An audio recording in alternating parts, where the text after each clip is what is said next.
There is a moment, quiet, invisible to the world, when a human being decides they are done, not with life, but with living the wrong version of it.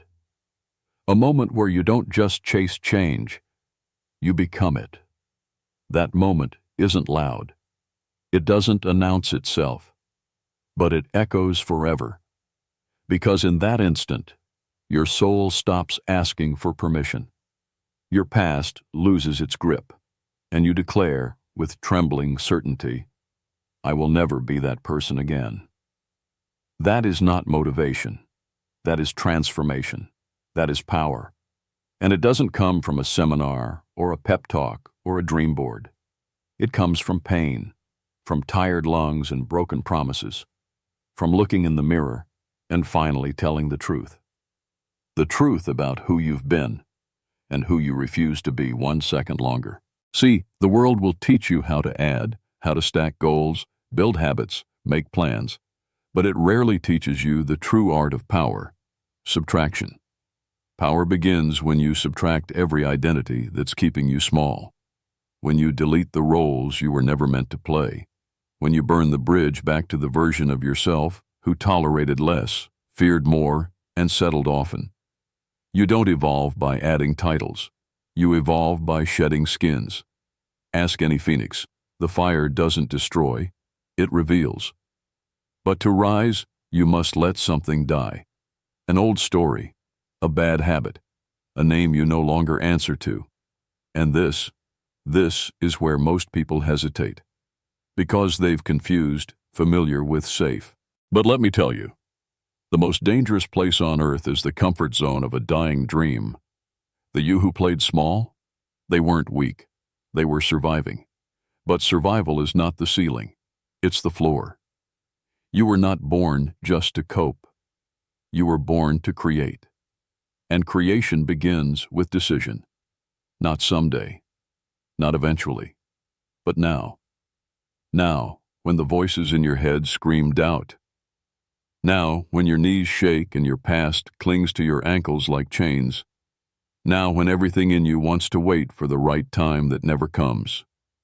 This is the time, and that version of you, the one who stayed silent to keep the peace, the one who kept dreams in drafts, the one who said yes while screaming no inside, they served their purpose.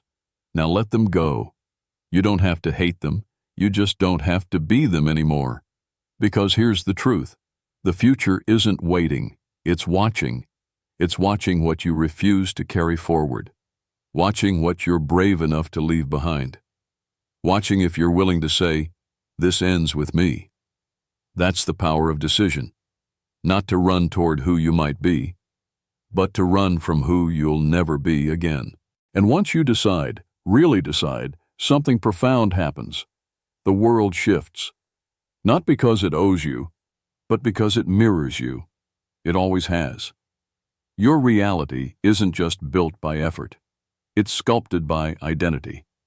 And identity is shaped by what you allow.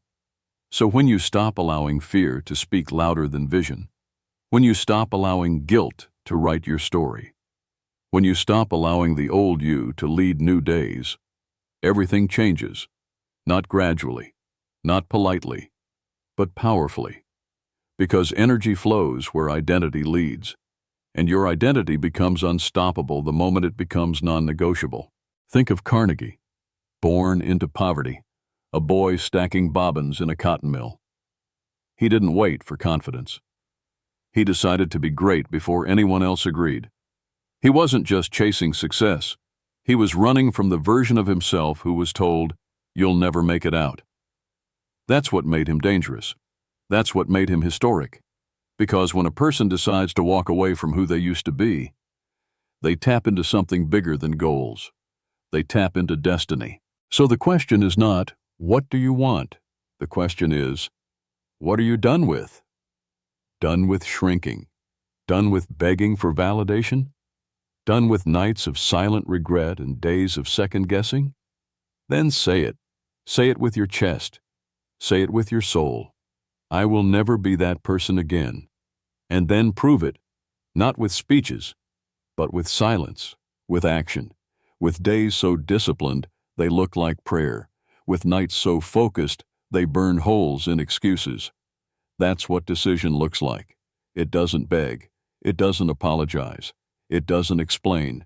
It just becomes. You don't need to convince anyone. You don't even need to feel ready. You just need to choose. Because when you do, a strange thing happens. The world begins to rearrange itself around your courage. Opportunities come to those who have already moved. Power comes to those who no longer flinch. Clarity comes to those who have cut off the option of going back. That's what decision means.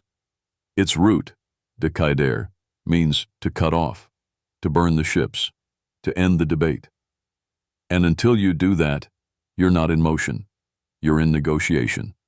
Negotiating with your past, with your fears, with your limitations. But you don't negotiate with lies. You crush them. You confront them. You call them by name and say, "You don't belong here anymore." Because this isn't just about reaching your potential, it's about refusing to abandon it.